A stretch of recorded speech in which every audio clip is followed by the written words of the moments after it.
welcome to Camnet TV main news today, the 1st of July in the year 2026. Let's take a look at the news headlines. MUNDUBILE distances TONSE alliance from KAFWAYA comments on Western Province Airport. ADEG condemns fatal political violence in KAPUTA and MAGOYE. UNZA CBU received 450 million kwacha boost under higher education reform program. In international news this evening, Zimbabwean parliament approves extending presidential term by 2 years. In sports news, Ivory Coast fans disappointed after 2-1 Norway knockout. Join me for these and many more stories after the break. In every celebration, there's a simple choice being made. To belong, count me in.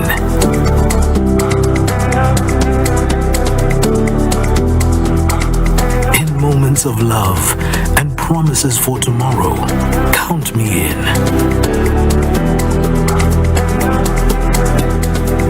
At the checkout line, in the middle of an ordinary day, a reminder that every number matters. Count me in.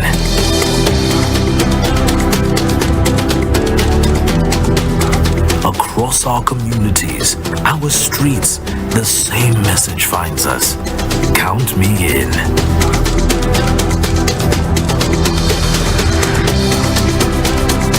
From the everyday worker to the hands shaping our future every day, the call is the same.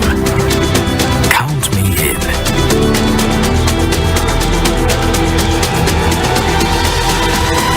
And around the traditions that bring us together, the message becomes impossible to ignore. Count me in. This election season, your vote counts.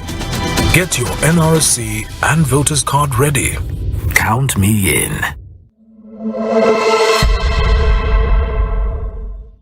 Balini Boss. Before 2022, millions of Zambian children stayed home because school was unaffordable for many families.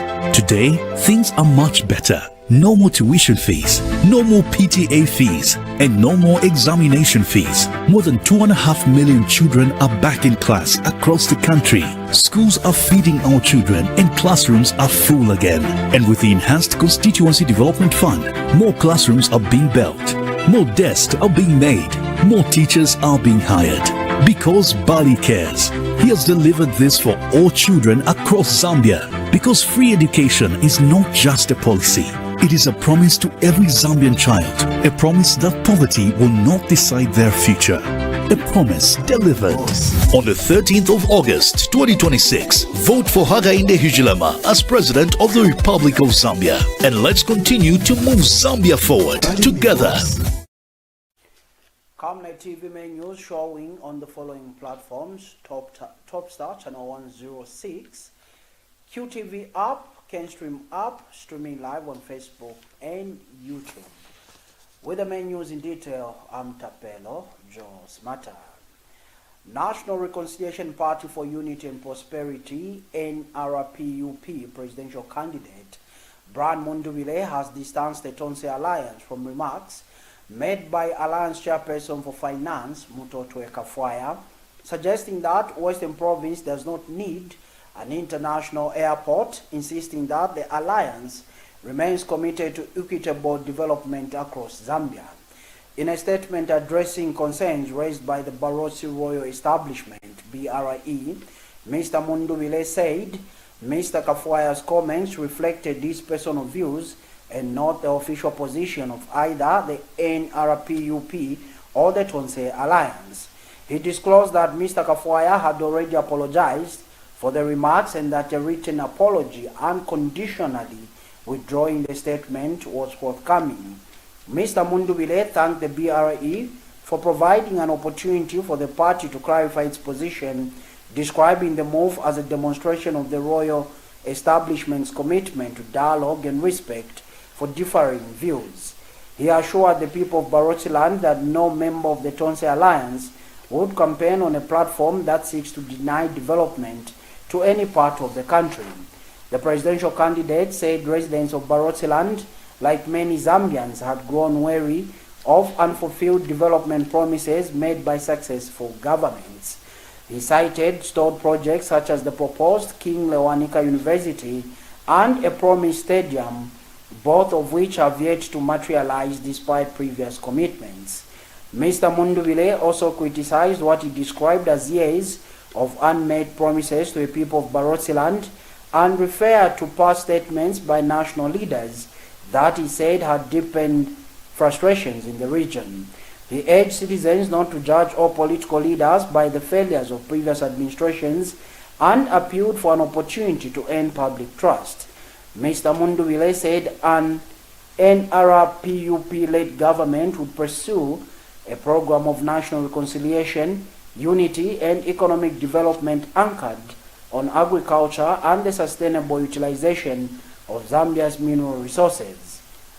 For Barotseland specifically, he outlined a range of development priorities, including the rehabilitation and construction of key roads such as the Mongu-Lusaka and Sesheke-Livingstone routes, increased investment in cattle production, strengthened efforts to combat foot and mouth disease, and expanded veterinary and agriculture extension services.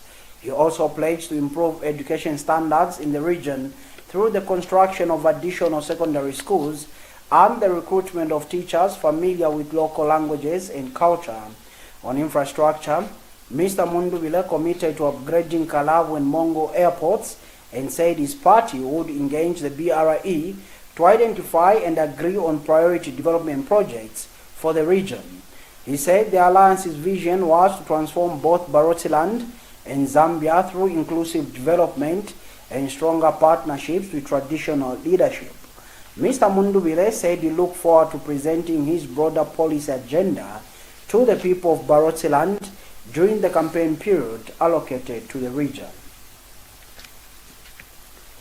The Advocates for Democratic Governance Foundation, ADEG, has condemned recent incidents of political violence in KAPUTA and MAGOYE, urging political party leaders to take responsibility for the conduct of their supporters as the country heads towards the elections.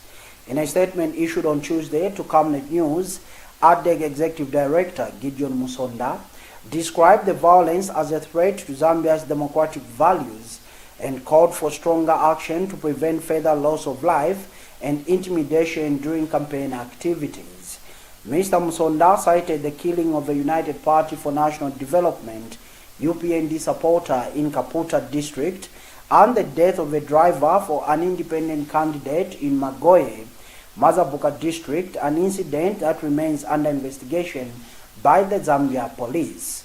He said political violence has no place in a democratic society because it discourages citizen participation, creates fear among voters, and weakens public confidence in democratic institutions and processes. The Governance Advocacy Group challenged leaders of all political parties to exercise responsible leadership by taking control of their members and cadres and implementing effective measures to curb violence. Mr. Musonda said individuals involved in violent activities should not be shielded or rewarded by political parties, but should instead be reported to law enforcement agencies and allowed to face justice. Political violence has no place in our democratic society. It undermines citizens' participation, creates fear, and erodes public confidence in democratic processes and institutions. Violence is a serious dent on Zambia's democracy and must be stopped. ADEG calls upon leaders of all political parties to exercise responsible leadership by taking control of their members and cadres and putting in place effective measures to curb political violence. Individuals who engage in violence should not be protected or rewarded, but should instead be discarded by their political parties and reported to law enforcement agencies to face justice. The responsibility of ensuring peaceful, secure, and violence-free elections does not lie with the Zambia Police Service alone.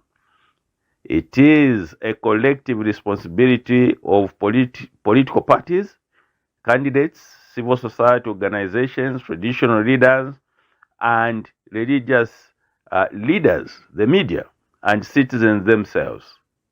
All stakeholders should get involved. As a country, we must continue to inculcate values that embrace democracy, tolerance, peaceful coexistence, and respect for divergent views. We further call on all political actors and their supporters to refrain from engaging in violence, intimidation, or retaliation, even in the face of provocation.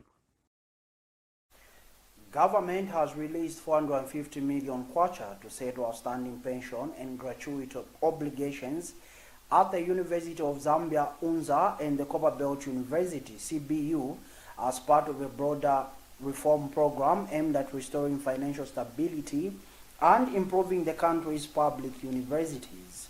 Speaking during a media briefing on the status of public universities and the higher education reform program, Ministry of Education Permanent Secretary in charge of administration, Noriana Muneko, said the latest funding demonstrates government's commitment to strengthening institutions that play a critical role in Zambia's national development.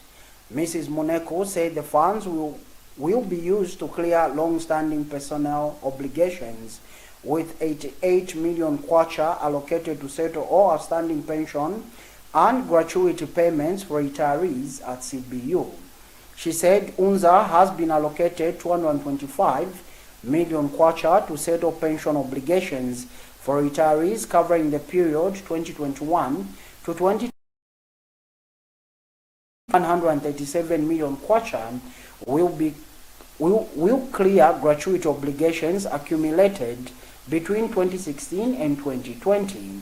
The Permanent Secretary noted that public universities have faced significant financial challenges over the years, including unpaid pensions and gratuities, statutory liabilities, aging infrastructure, and operational constraints that have affected institutional performance. The purpose of today's briefing is to provide the nation with an update on the current status of our two public universities, namely the University of Zambia, Great East Road Campus, and the Copperbelt University, CBU, and to outline the ongoing measures being undertaken to strengthen these important national institutions. As a ministry responsible for higher education, we believe that the public has a legitimate interest in understanding the condition of our universities and the steps being taken to ensure that they remain capable of delivering quality teaching, research, innovation, and community service. Our public universities occupy a unique place in Zambia's national development. They produce the doctors, teachers, engineers, lawyers, accountants, scientists, researchers, to name but a few, and the public servants upon whom our country's future depends. Their success is therefore not simply an institutional concern, but a national priority. For this reason, therefore, the government of the Republic of Zambia, through the Ministry of Education, ourselves, remain firmly committed to supporting the long-term sustainability of our public universities while promoting sound governance, financial discipline, and academic excellence. Ladies and gentlemen, it is widely acknowledged that our public universities have over many years accumulated significant financial obligations. These obligations include outstanding pensions and gratuities. A call has been made for political leaders and parties, candidates and supporters to focus on issues and policies rather than personal attacks as the country heads towards the August 13 elections. Speaking during an online address, governance activist Charlotte Salivagines stressed that advocacy laws allow citizens to support candidates and political parties of their choice without fear or intimidation. Ms. Ness, she said political competition should not be used to divide the nation, warning that excessive hostility during campaigns could make it difficult for elected leaders to govern effectively after the polls. Mrs. Ness urged political parties to rely on their manifestos and campaign messages when seeking support from voters instead of resorting to insults, mockery, and the demeaning of opponents.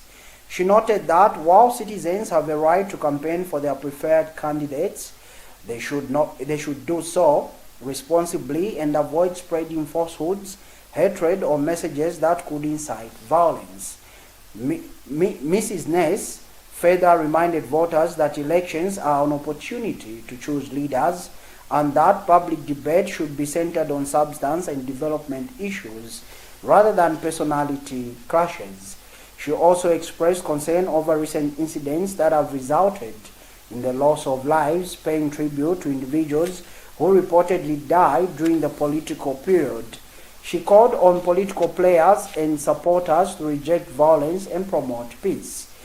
Mrs. Ness said political leaders need citizens' voices and platforms, but not through deceit, not through injuring others, and not through hurting one another. The appeal adds to growing calls from various stakeholders for peaceful, issue-based campaigns aimed at preserving national unity before, during, and after the elections.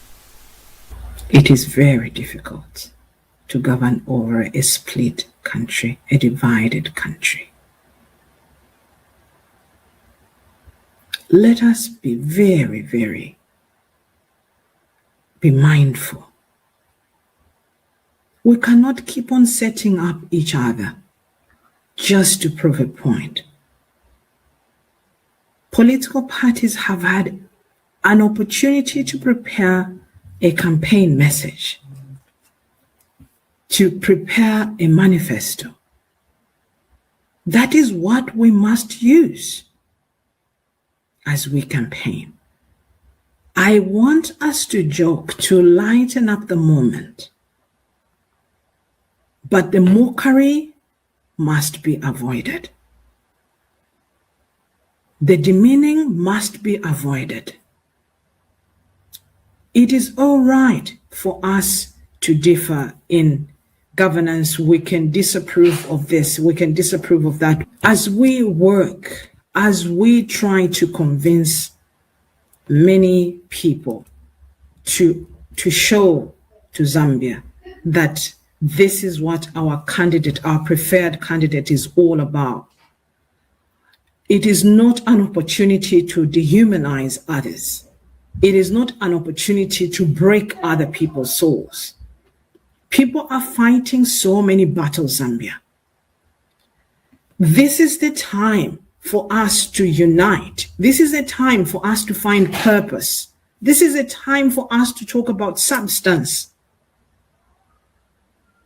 We must never divide because it's a campaign period. We must always have it in the back of our minds that this is a time that we are ushering in leadership, and therefore our minds must be alert. And that particular story takes us to our first set of commercials, but do join us for more news when we come back. Voting is one of the few moments where we all have a voice. One person, one vote. No titles, no status. Just a choice. It's not about doing nothing. It's about showing up. Because your vote matters. It's easy. It's important. It's ours. Count me in. Count me in. Count me in. Count me in. Count me in. Count me in.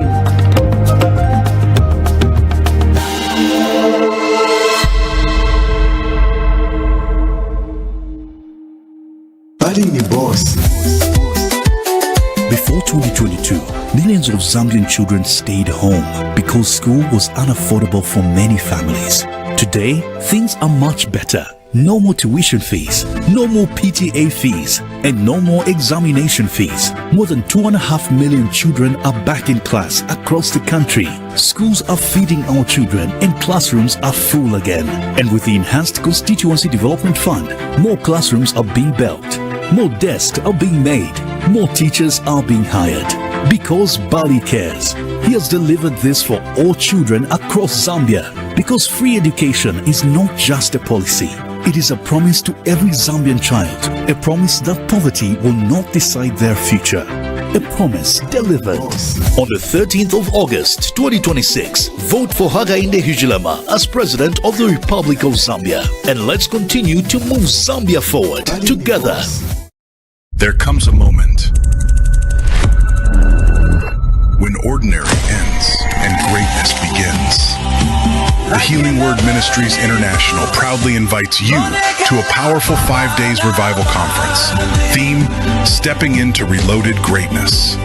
Genesis chapter 12, verse 1 to 3, hosted by Pastor Victoria Chaluba, alongside anointed ministers of God, Papa Billy Lubanza of Flaming Fire Ministries, Kabwe, Dr. Abedi Bwanika from Christ Witness Church, Uganda, and Father Robert Sahubwa of the Anglican Church in Zambia. Come expecting healing, breakthrough, restoration, and divine direction. This is not just a conference. This is your moment of transformation. Beginning 2nd July at HWMI with powerful worship by the HWMI praise team. Don't miss what God is about to do. See you there.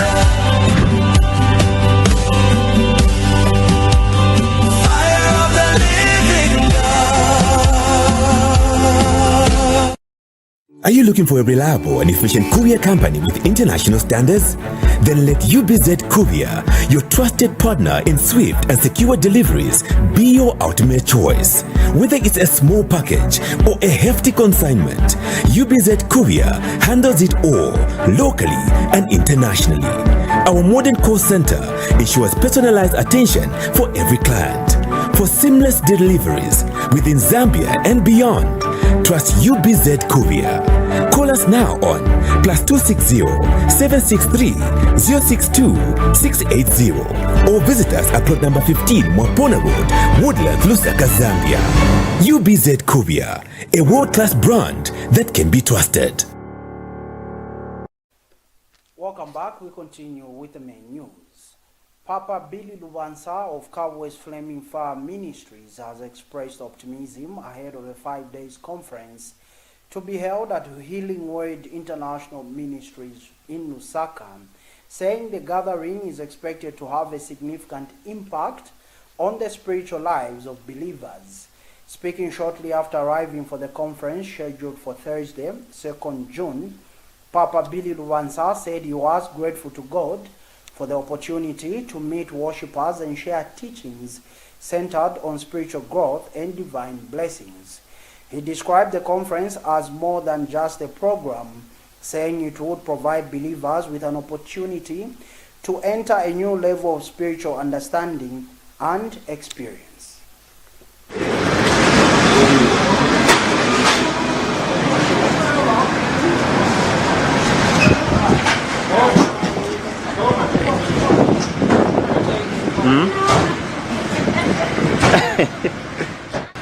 Well, we want to thank God.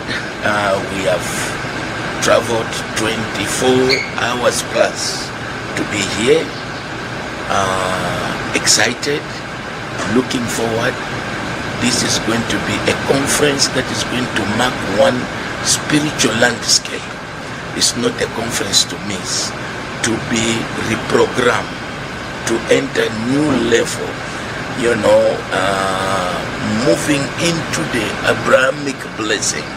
We have not been talking about the Abrahamic blessing, where the original of the blessing for the children of God came from, and how that blessing was, how Abraham walked into that. So we are going to be reloaded into that. So that's why we are here, and we are looking forward to a great time as of tomorrow. God has decided that I need to meet my people this time And we go by the timing of God, because God is the owner of the time and the season. So although he does not live in time and the season, but he's the owner of the time and the season.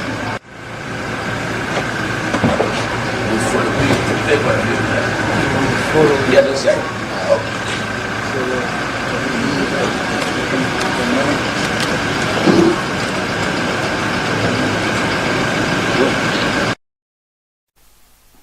The conference is scheduled for Thursday, 2nd July 2026. Moving on in the news, the Anti-Corruption Commission ACC has urged public institutions to strengthen accountability and integrity systems, warning that corruption continues to undermine Zambia's development efforts by weakening service delivery, eroding public confidence, and diverting resources from key sectors. Speaking during the opening of an Integrity Committee training workshop for newly appointed committee members from the Industrial Development Corporation, IDC, the Technical Education, Vocational and Entrepreneurship Training Authority, TVETA, and the Patents and Companies Registration Agency, PACRA, in Lusaka, ACC Director General Mrs. Daphne Chabo said institutional integrity remains a critical weapon in the fight against corruption. Mrs. Chabo said integrity committees play a vital role in the government's corruption prevention strategy by preventing ethical conduct, transparency, and accountability within organizations. She noted that corruption continues to pose a significant challenge to national development and stressed the need for institutions to strengthen internal controls and governance mechanisms to reduce opportunities for corrupt practices. The ACC Director General revealed that 280 integrity committees have been established across the country by the end of the first quarter of 2026, reflecting government's commitment to embedding corruption prevention measures in both public and private institutions. Mrs. Chabo described the training workshop as an important investment in building the capacity of integrity committee members to effectively identify, prevent, and address corruption risks within their respective organizations. She encouraged participants to actively engage in the training and use the knowledge gained to promote a culture of integrity and ethical leadership in institutions. The workshop brings together newly appointed integrity committee members from IDC, TVETA, and PACRA as part of ongoing efforts to strengthen institutional governance and enhance the country's anti-corruption framework. And that story takes us to our second set of commercials, but do join us for international and sports news when we come back. Do stay tuned. In every celebration, there's a simple choice being made. To belong, count me in.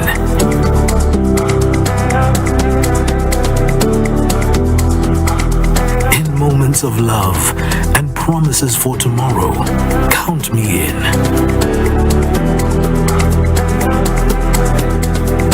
At the checkout line, in the middle of an ordinary day, a reminder that every number matters.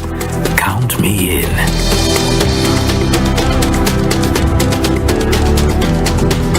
Across our communities, our streets, the same message finds us. Count me in.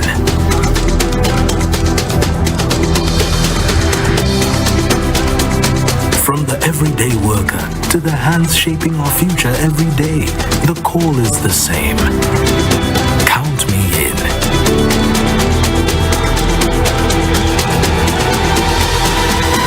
And around the traditions that bring us together, the message becomes impossible to ignore. Count me in. This election season, your vote counts. Get your NRC and voters card ready. Count me in.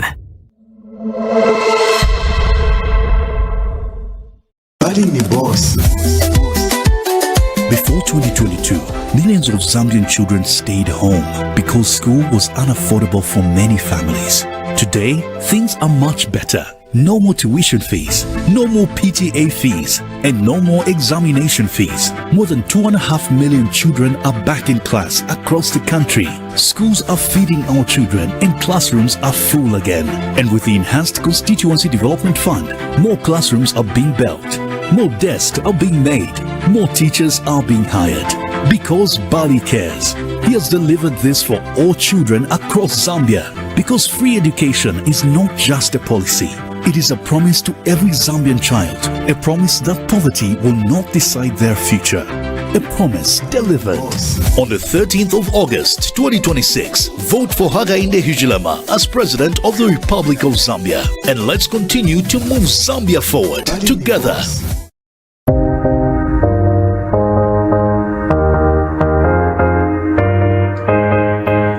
Zambia's beauty industry takes the main stage. For the first time ever, the Ministry of Small and Medium Enterprise Development presents the Cosmetology Expo. It's happening 15th and 16th of July 2026 at Zikis University in Lusaka. Whether you sell, supply, train or transform, it's your free moment to get seen. Hairdressers, makeup artists, wig makers, nail technicians, spa owners, skin and hair product producers, equipment suppliers, this is your stage. Show off your skills, showcase your products and equipment, and run live demos for hundreds of industry players. Sponsorship opportunities are now open for brands looking to connect directly with Zambia's beauty and cosmetology sector. Connect, collaborate, grow your business. Exhibitor slots are limited and by application only. Register now via the link in the caption. For inquiries, call 0979 152 742 or 0968 323 558. Join the Ministry of Small and Medium Enterprise Development in making history by being part of the first Cosmetology Expo.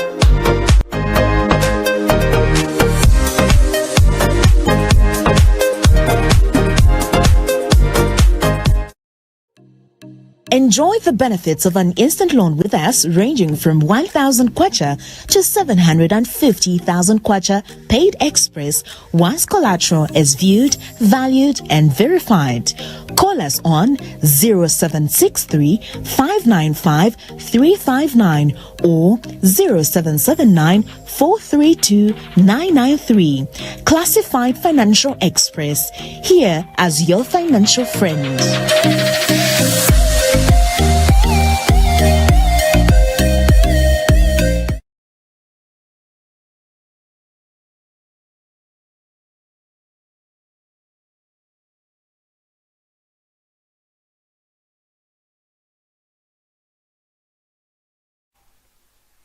Welcome back and thank you so much for still joining us. We now go to Western Province, where residents of Makwilipe and surrounding areas in the Mulunga district have appealed to local authorities and the government to improve feeder roads, saying poor road conditions are hindering transportation and slowing development.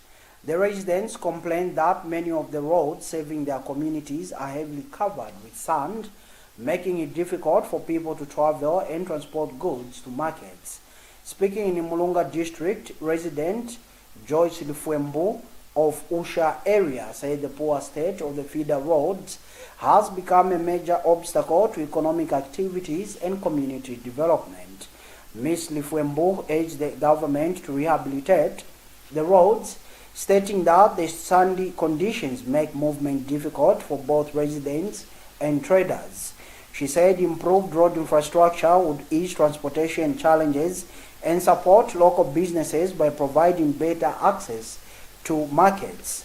Another resident, Namenda Smata, echoed the concern, saying the poor road network makes it difficult for people to travel to Limulunga Boma, particularly when transporting building materials and agricultural produce. Mr. Smata appealed to the government to gravel the roads to improve accessibility and reduce transport difficulties faced by residents. He said better roads would enable farmers, traders to move their products more efficiently, thereby contributing to economic growth in the district. The good road networks lowers transport costs, speeds of travel, and connects rural farmers to large markets. It is also improves the access to essential services like schools and hospitals, as it drives economic development. And people of Osha area in Limulunga district are appealing to government to work on some feeder sand roads for easy transportation of their merchandise to markets. Speaking in Limulunga district, Namenda Smata says residents of Osha area find it difficult to transport their produce due to bad road network in the area. Na omunde wa UPND kulia mkatali makwa security sawa na sisi ncha kwa kulu na kwa Osha kwa kate kwa boma mkwa kwa watu bazieleile bana babo na baya kwale nilu na luzieleile mane neba muso niona au ya kwale kuyobona kwa boma kwa miyawa yabo bona kafale na sepa bafumana tata hulu kalinzira za luna chene kialu kupa muso wa luna utwisisa lipilao za batu kulikape kachenu mkwa kwao nokakona kukonda Oshawo lwakupa uliba lulwanele pilao za luna kikuli mkwa kwa Osha abatu bazieleile. Other residents echoed similar concerns, stating that the cost of transporting their produce has become costly. Fumana lunawezi mwa mishitu, fumana charenja kutsa licho zao na kulitisa kwa mkwakwa. Alunami kwakwa, yeye mwa mishitu kuli. Alufumana neke mambonyi maraisa ulima, lufitse likazao na kaobebe kwa mkwakwa. Bashupe au kakutsa likazao na kwa mkwakwa. Akitawa ya mkwakwa. Mkwakwa yalo na iskaluka. Special na mkwakwa wameni luli wa Osha. Nilufumana ulu kutata. Nekuluko kusalika zalo na kwami. Fumana ulu ni transport yalu tulela wakesa kutoa mkwakwa. Wanotoka kwa Mungu na nikubuki nyasiko chikala. Ulifema ali amangata tofuta Limulunga kono kabata transport yape kakunani unafali Mulunga kwesa kwa Mungu kono kulizeli isano ema business yabona alikulukua ibaka mkwakwa haluna hande. Well, other residents says the area lacks development due to bad road network, and they are appealing to the local authority to try the earth-moving equipment to gravel some roads in the district. Ukupaka tata kulikambe muso ulubonele kata banebe tu gravel balubele kwa teni. Na kukuli mwenye nyaza muso kono muso wabula kwa vele kanda hulu. Kono batakutali mele pili fata ba mikwakwa. Zolo pili koda izama yandi akuna ni mkwakwa. Akuba ni mkwakwa. Imota zako na kupitanga kafale. Ikazalu na zerulima zada hande kwanu mkwakwa kuli utile handi. Kona tuso yelu kupae Osha. Kelvin Kabiram Sebo, Camnet News in Limulunga District, Western Province. From Western Province, we now switch to international news. Sweeping changes to Zimbabwe's constitution that will extend the presidential term by 2 years sailed through their final parliamentary hurdle Tuesday, now requiring only President Emmerson Mnangagwa's signature to become law. The amendments, which also scrap direct presidential elections, have been sharply criticized by opposition figures in the country, where 83-year-old Mnangagwa's ZANU-PF party holds a parliamentary majority. The National Assembly voted 226 to 41. The Speaker announced to accept the changes proposed by the Senate when it agreed to the new legislation on June 24. The raft of changes labeled a constitutional coup by critics includes a provision that would extend the presidential and parliamentary terms from 5 to 7 years. This means that the last of Mr. Mnangagwa's constitutionally limited 2 terms would be extended until 2030. Another amendment gives Parliament the power to appoint the President, doing away with direct presidential elections that were introduced in 1987, 7 years after independence. However, the later changes also open the way for a president to begin a fresh 7-year term when elected by Parliament, Lawyer and leading opposition figure Doug Coulthard told AFP. This loophole could also allow Parliament to continually renew its own mandate without ever returning to the electorate, he said. Zimbabwe's opposition, weakened by years of repression and tainted elections, charges that the amendments will entrench ZANU-PF's grip on power in the resource-rich nation which it has governed since independence in 1980. The last hurdle is passed. Zimbabwe's parliament accepted a constitutional change that extends the presidential term by 2 years on Tuesday. The bill was originally proposed by the Senate. It will now only need the presidential signature to become law. The constitutional amendment will extend both the presidential and the parliamentary terms from 5 to 7 years. However, the bill also contains a democratic loophole that has been strongly criticized by the opposition. Another amendment gives Parliament the power to directly appoint the president of the country instead of having him elected by voters. To total export earnings. This provision would, however, mean that current President Emmerson Mnangagwa could obtain a fresh 7-year third term by having himself appointed by Parliament. That same provision could technically also allow Parliament to renew its own term instead of going through elections. $3.6 billion. This is the cost that the Ebola epidemic in the Democratic Republic of Congo could potentially cause for the African continent, according to the United Nations. The news agency Reuters reported on Tuesday that the United Nations also projected around 300,000 job losses in the worst-case scenario of the epidemic spreading to further countries such as Rwanda and Angola. So far, 1,300 people have been infected in the DRC since the outbreak was declared on 15th of May. 377 patients have died from the disease up to now. The United Nations said that in the best-case scenario, the Ebola epidemic would remain contained in the DRC and in neighboring Uganda, which has confirmed a small number of cases. In this scenario, the likely cost for the DRC's economy would be around $1 billion. The true cost of the outbreak will largely depend on the spread of the disease and if it coincides with other economic factors, such as the fuel crisis linked to the war in Iran. Relatives waited outside Abu Tig Hospital in Egypt's southern Asyut province on Tuesday for the bodies of 9 children killed when a motorized tricycle plunged into a canal. The victims were aged between 10 and 17. According to local media, a steering malfunction caused the tricycle to overturn as it brought the children home from work on nearby farms. 2 other children were injured, but their conditions are unknown. Asyut's governor has ordered authorities to implement safety measures, including the installation of concrete barriers along the sides of the canal. Deadly traffic accidents claim thousands of lives every year in Egypt due to speeding, bad roads, and poor enforcement of traffic laws.